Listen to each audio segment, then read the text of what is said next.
saya Claudia Silver Pasaribu dengan nomor NIM 1302623019, program studi pendidikan fisika kelas A. Aku dari kelompok 12 yang membahas tentang masalah mutu pendidikan. Aku akan membahas studi kasus aku, yaitu tentang Indonesia ketinggalan 128 tahun. Untuk penjelasan selanjutnya, kalian tonton ya videonya. Indonesia adalah negara dengan lebih dari 200.000 sekolah. Kita punya lebih dari 45 juta murid, 2,7 juta guru. Tapi sayangnya, kita juga salah satu negara dengan performa yang paling rendah. Menurut PISA, yaitu Program for International Students Assessment, Indonesia itu ranking 62 dari 70 negara. Kita sangat amat ketinggalan. Riset terbaru dari Lon Prashad, seorang profesor dari Harvard Kennedy School, dia meneliti khusus anak-anak di Jakarta usia 15 tahun, dan ternyata anak-anak di Jakarta itu ketinggalan 128 tahun dibandingkan dengan negara-negara lain. Latar belakangnya adalah di Indonesia sebagian besar disebabkan oleh kualitas guru yang kurang. Guru merupakan salah satu faktor kunci dalam sistem pendidikan, dan kualitas mereka sangat memengaruhi pembelajaran dan latar belakang dari upaya pengejaran ketertinggalan pendidikan selama 128 tahun perkembangan siswa. Masalah dalam kualitas guru dapat berdampak negatif pada tingkat literasi, pengetahuan, dan keterampilan siswa, serta menghambat pertumbuhan ekonomi dan perkembangan sosial di Indonesia.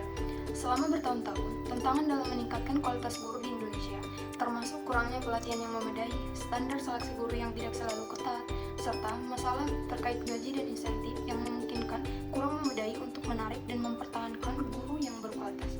Selain itu, akses terhadap pendidikan yang berkualitas di seluruh wilayah Indonesia juga menjadi tantangan besar. Oleh karena itu, langkah-langkah perbaikan dalam pengembangan dan pembinaan guru, pembaruan kurikulum, investasi dalam fasilitas pendidikan, serta dukungan pemerintah dan masyarakat sangat penting untuk mengejar ketertinggalan pendidikan di Indonesia dan meningkatkan kualitas sistem pendidikan secara keseluruhan. Input masalahnya adalah 1. Apa faktor-faktor utama yang menyebabkan ketertinggalan pendidikan di Indonesia selama 128 terakhir? 2. Bagaimana pemerintahan dan masyarakat dapat bekerja sama untuk mengatasi ketertinggalan pendidikan di Indonesia dalam beberapa tahun mendatang? 3. Jika ketertinggalan pendidikan berhasil diatasi, bagaimana hal ini dapat memberikan dampak positif pada kemajuan sosial dan ekonomi Indonesia? Penyelesaian masalah 1. Faktor-faktor utama yang menyebabkan ketertinggalan pendidikan di Indonesia selama 128 tahun terakhir antara lain yaitu kurangnya akses ke pendidikan terutama di daerah terpencil dan perbatasan. 2. Kurangnya anggaran pendidikan dan infrastruktur pendidikan yang memadai. 3. Kurangnya kualitas guru dan pengajaran yang kurang efektif. 4. Kurangnya kesadaran masyarakat atau pentingnya pendidikan dan kurangnya dukungan keluarga terhadap pendidikan anak-anak. Penyelesaian masalah 2.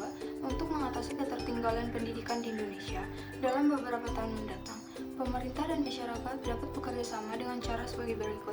1. Pemerintah perlu meningkatkan investasi dalam pendidikan, termasuk anggaran untuk pembangunan infrastruktur pendidikan, pelatihan guru, dan program beasiswa untuk anak-anak dari keluarga miskin. Poin kedua, masyarakat dapat berperan aktif dalam mendukung pendidikan, seperti menjadi relawan pengajaran atau menyumbangkan buku-buku dalam sumber daya lainnya untuk sekolah-sekolah di daerah terpencil. Poin ketiga, pemerintah dan masyarakat harus bekerja sama untuk meningkatkan kesadaran akan pentingnya pendidikan dan motivasi keluarga untuk mendukung pendidikan anak-anak mereka. Penyelesaian masalah 3. Jika ketertinggalan pendidikan di Indonesia berhasil diatasi, hal ini dapat memberikan dampak positif pada kemajuan sosial dan ekonomi Indonesia seperti 1. Meningkatnya jumlah penduduk yang berpendidikan secara kualitas dan kuantitas, sehingga dapat meningkatkan produktivitas dan daya saing Indonesia di pasar global. 2. Menurunnya angka kemiskinan dan pengangguran karena adanya keterampilan dan pengetahuan yang lebih baik pada masyarakat. 3. Meningkatnya kesejahteraan dan kualitas hidup masyarakat karena adanya akses yang lebih baik ke pekerjaan yang lebih baik dan gaji yang lebih tinggi. Masalah yang pertama yaitu masalah ketertinggalan pendidikan di Indonesia selama 128 tahun terakhir disebabkan oleh faktor-faktor seperti berikut, yaitu kurangnya akses pendidikan, kualitas pendidikan yang rendah, kurangnya investasi dalam sektor pendidikan, serta faktor sosial dan budaya. 2. Kolaborasi antara pemerintah dan masyarakat dapat menjadi solusi untuk mengatasi ketertinggalan pendidikan di Indonesia dalam beberapa tahun mendatang. Namun masalahnya adalah koordinasi yang efektif, alokasi sumber daya yang tepat, dan perubahan dalam kebijaksanaan pendidikan yang diperlukan.